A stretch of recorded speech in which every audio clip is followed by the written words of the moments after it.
Today, a chartered aircraft carrying a Uruguayan rugby team has been found 72 days after it went down in the ha Andes. sido encontrado hoy tras 72 días. All of the passengers were given up for dead. Ayer, dos Two supervivientes survivors of the crash stumbled into a small town in Chile yesterday. Un helicóptero ha sido enviado esta mañana. This morning, para rescatar a helicopter has been sent to recover another 14 survivors still in the mountains. It has already been labeled one of the most incredible survival stories in recent Se times. dice que es una de las más increíbles historias de supervivencia de todos los tiempos. Será conocido para siempre como el milagro de los Andes. It will be forever known as the miracle in the Andes.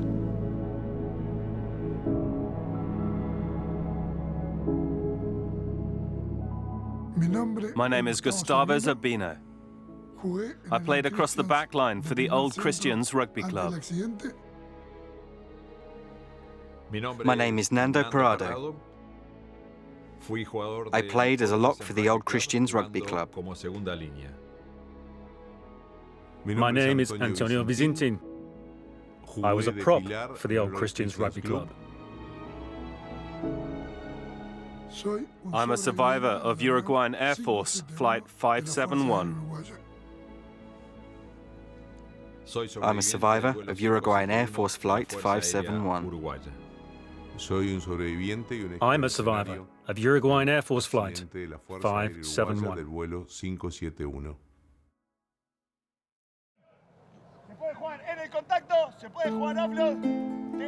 The Old Christians Rugby Club are one of the biggest rugby union teams in Uruguay.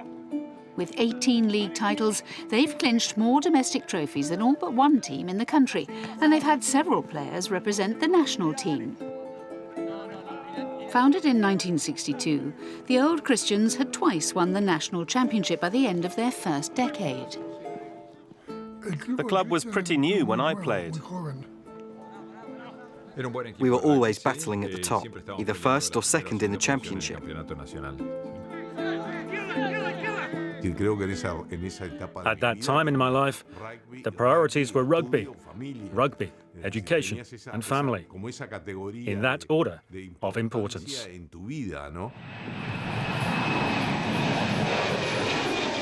45 years ago, the Old Christians chartered a plane to take them from Carrasco Airport in the Uruguayan capital of Montevideo to Santiago in Chile for an exhibition match. They invited their family members and friends to join them on the trip. Expectations were high. I'd never been to Chile or even seen snow. En route to the airport, we joked about travelling on the unluckiest day of the year, Friday the 13th. But we boarded the plane and forgot about it.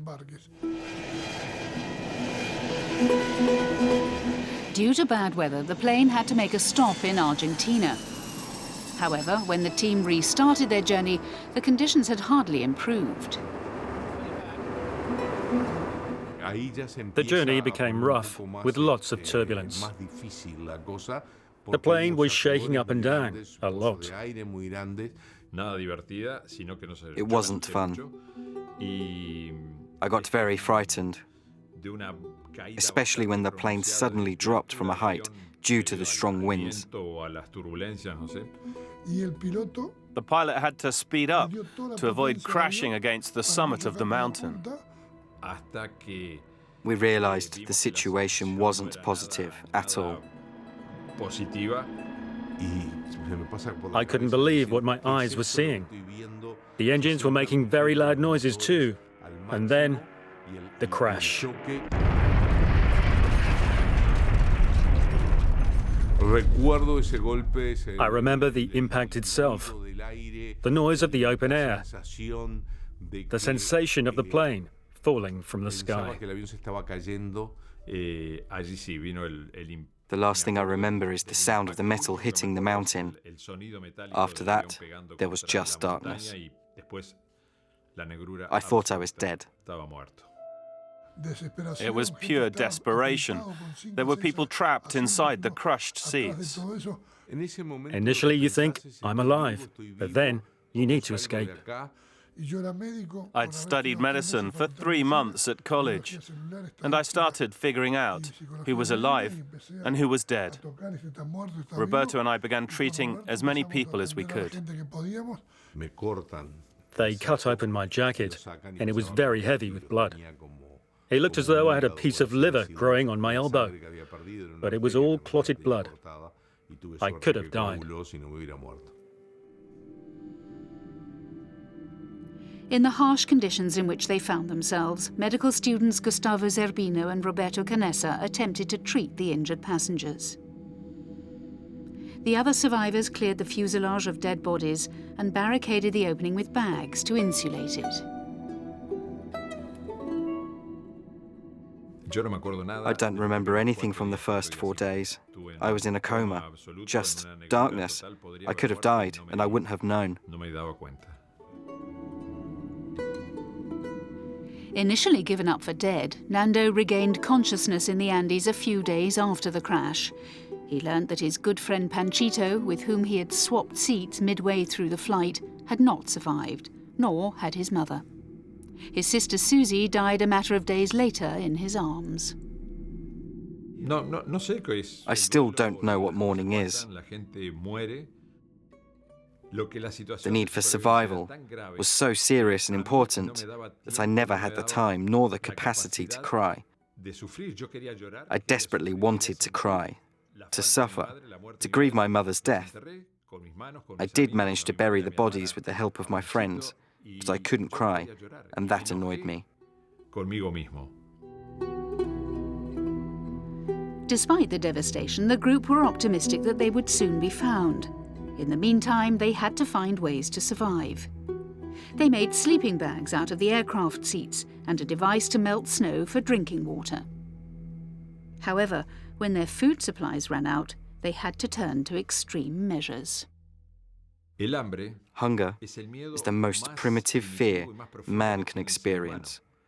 We needed to eat, and the only source of food were the corpses of our friends. First of all, it was unpleasant, sickening even. But as the days went by, it became the most normal thing to do in the world, and we didn't talk about it anymore.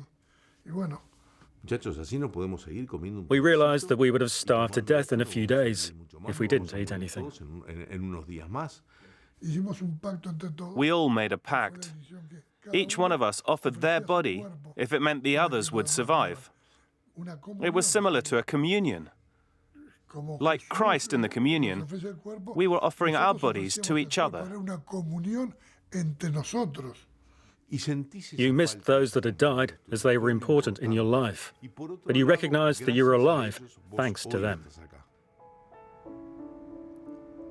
As the weeks went past, more passengers died. An avalanche hit which claimed 8 lives. Several started to die from hunger or the injuries they'd sustained in the crash. Seeing their teammates, their friends, perish was tough for those left and a reminder of their own mortality. It was a horrible sensation. It was a feeling of complete loneliness, a really unsettling feeling. You felt devastated, and you didn't know if you yourself would survive. I saw what was coming, and I didn't like it. My brothers were those boys in the mountains with me.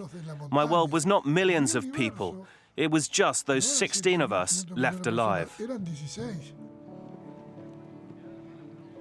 Despite the awful situation in which they found themselves, the rugby players among the group tried to keep morale high by sharing memories of their time with the old Christians. There was a real sense of togetherness and a determination to survive, traits that they felt they owed to their sport. Without rugby players up there, nobody would have survived. We had all been steeped in rugby from a young age. Through it, we learned respect for others and the concept of teamwork. In the Andes, we created a community of solidarity. Everything we had up there was shared with everyone else. That rugby education and character formation was extremely important in us achieving our common objective of leaving that place alive. However, that hope of survival was dealt a blow when one of the group managed to get a transistor radio from the cockpit working. The survivors discovered that the search for them had been called off. That was a horrendous emotion to feel. Everyone was deeply hit by that, because we realized that the rest of the world thought we were dead. I didn't want to die there. I tried to get my head around it, but I just thought I was in purgatory. The bad news was that the search for us had been suspended. The good news was from that moment on, whether we lived or died depended solely on us. The remaining passengers knew that their only hope of escaping the mountains alive was by seeking help themselves. Despite being unaware of their exact location, Antonio Vizintin, Roberto Canessa and Nando Parrado started to trek through the snow. I knew I had to leave. I knew being there did not have to signal the end. They said that the time had come and that they would gladly sacrifice their lives to help their friends.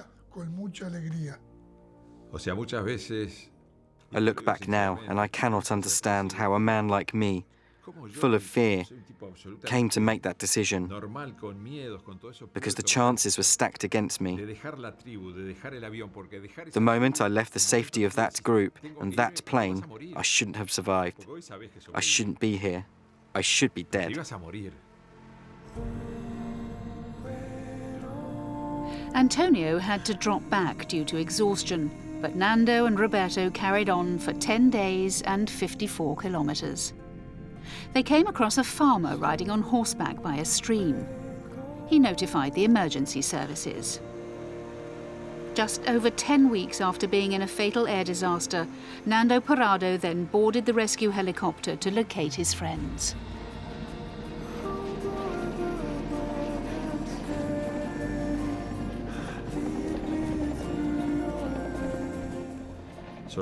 During our time in the mountains, there were moments of total horror that you cannot possibly describe. But the magical moment was when we saw the muleteer. It was the first spark of life. We could hear the sounds of a helicopter. It was that recognizable sound. And we knew that we were going back home. We would see our families again. When I was being lifted into the helicopter, I felt a bittersweet emotion. Sadness because we were leaving the place which had become our home, our world, the place where our friends sadly perished. But I also felt happiness because I was about to see the world once more. When I thought I was dead, I was going to see my family.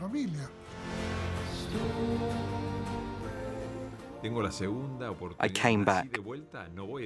I was reborn, and I realized that I needed to make the most of this life. Today, I can tell you that I'm thankful for that. I'm grateful of having lived 45 more years. I have 2 children, 3 grandchildren, and that's very important to me. Being back with my family is the most important thing. My family are my world now. La familia es lo más importante, en definitiva.